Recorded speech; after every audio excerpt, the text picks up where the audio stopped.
Bismillahirrahmanirrahim. Assalamualaikum warahmatullahi wabarakatuh. Dan selamat malam bagi teman-teman sekalian dimanapun berada. Dan selamat malam juga untuk para narasumber kita malam hari ini, Bapak Ilham, Bu Nursyam, Bu Malam, Syida, Bu. dan Bu Musrifah. Nah, pada malam hari ini, Malam, Bu. pada malam hari ini kita akan mendiskusikan terkait salah satu nilai core value ASN, yaitu tentang harmoni. Nah, terkait harmoni, seperti kita ketahui bahwa harmoni ini merupakan sikap saling menghargai tanpa memandang latar belakang, suka menolong dan membantu dan membangun kerjasama yang kondusif di antara perbedaan yang ada di Indonesia. Nah, kita ketahui bahwa Indonesia ini merupakan negara yang majemuk, negara yang tersusun atau terdiri dari banyak sekali ragam budaya, agama, ras, etnis, dan masih banyak lagi perbedaan lainnya. Nah, terkait nilai harmoni berakhlak ASN, saya ingin bertanya terlebih dahulu kepada Bu Nursam, bagaimana menurut pandangan Ibu terkait keanekaragaman bangsa dan budaya di Indonesia? Terima kasih atas kesempatan yang diberikan, Bu Ramlah. Jadi kalau saya ditanya bagaimana sih keanekaragaman budaya dan keanekaragaman bangsa kita, jadi kalau melihat sejarahnya ini ya, dari dulu kita sudah memiliki beragam suku dan adat budaya. Nah, kenapa ini terjadi? Karena kita itu letaknya strategis, jadi terletak di antara dua benua Asia dan benua Australia, kemudian terletak di antara dua samudra, Samudra Pasifik dan Samudra Hindia. Nah, jadi itu yang mengakibatkan mengapa di Indonesia itu ada banyak ragam ras, budaya, adat istiadat, seni, sosial budaya yang muncul karena adanya pengaruh dari lingkungan strategis tersebut tadi. Nah, selanjutnya kalau kita berbicara tentang keanekaragaman yang ada di Indonesia, saya rasa Indonesia yang memiliki jumlah populasi terbesar keempat di Asia Tenggara, yaitu sekitar 270 juta jiwa di tahun 2020, itu memang luar biasa keanekaragamannya, dari Aceh sampai Papua. Jadi ada suku Bugis, suku Mandar, Makassar, Sunda, Jawa, dan lain-lain.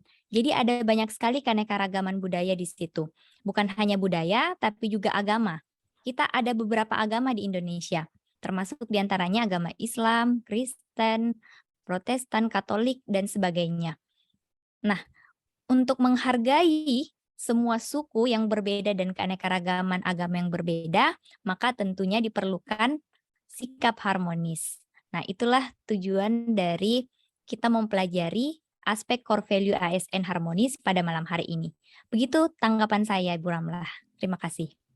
Ya, sangat menarik sekali Bu Nursyam terkait keanekaragaman. Nah, ini dua poin yang saya catat terkait keanekaragaman ini karena letak geografis Indonesia yang memang memungkinkan terbentuknya entitas-entitas atau karakteristik lokal di berbagai wilayah. Kita paham juga bahwa Indonesia ini tersusun dari banyak pulau sehingga memang sangat mendukung terciptanya karakteristik-karakteristik yang identik dengan wilayah setempat.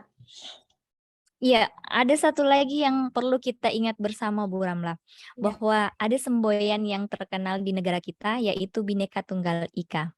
Berbeda-beda, tapi tetap satu. Nah, itu dia, keanekaragaman kita. Ya, Bhinneka Tunggal Ika ya Bu, berbeda-beda tetap satu. Nah, berbeda-beda atau perbedaan yang muncul di masyarakat kita ini tentu tidak menutup kemungkinan timbulnya potensi-potensi ataupun tantangan dalam keanekaragaman bangsa yang ada di Indonesia.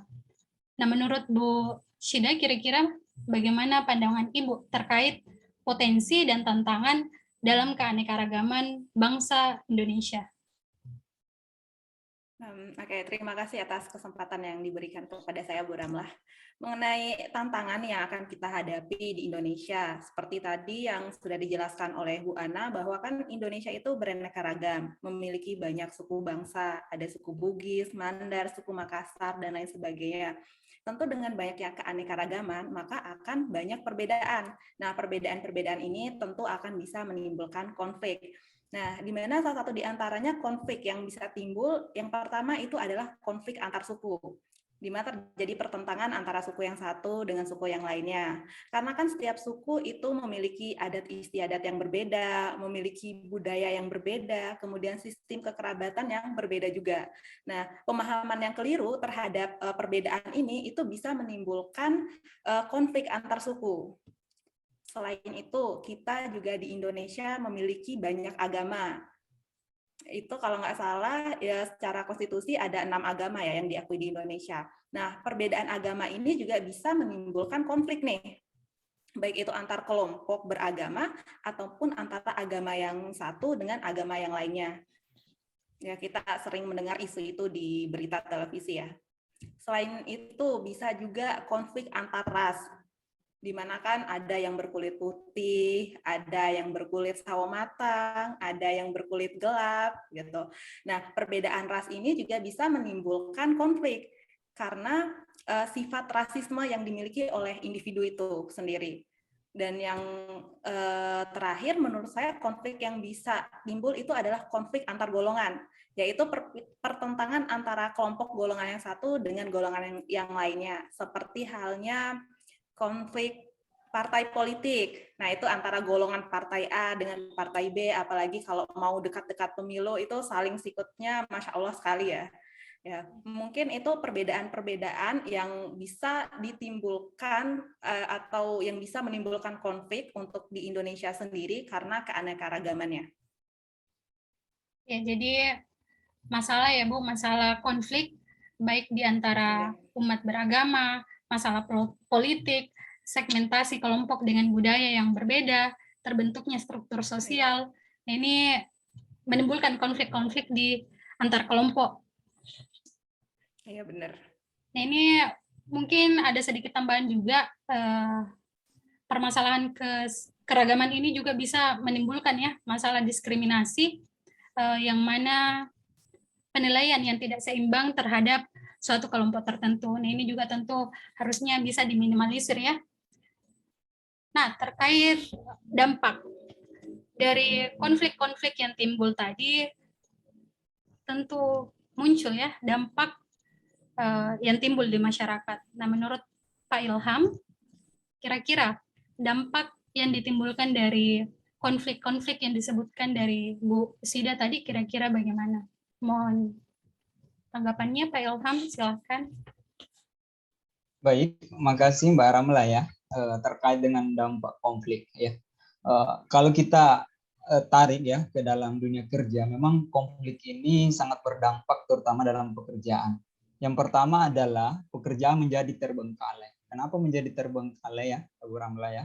Karena di dalam pekerjaan ketika orang berkonflik antara yang satu dengan yang lain, maka akan terjadi yang namanya rasa saling kesal dan lain-lain sehingga ujung-ujungnya ke pekerjaannya. Itu yang pertama. Kemudian yang kedua, kalau pekerjaannya terbengkalai, muncul masalah yang kedua, itu kinerjanya akan menjadi buruk.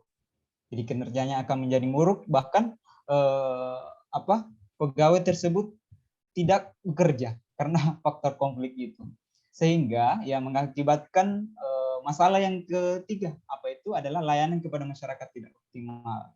Sehingga proses layanan kepada masyarakat itu menjadi tidak optimal, akan membuat masyarakat tidak terlayani dan menimbulkan masalah-masalah yang lain lagi. Jadi konflik itu sangat berdampak negatif terkait dengan kinerja seorang dalam suatu instansi atau pekerjaan. Begitu Mbak Ram. Terima kasih.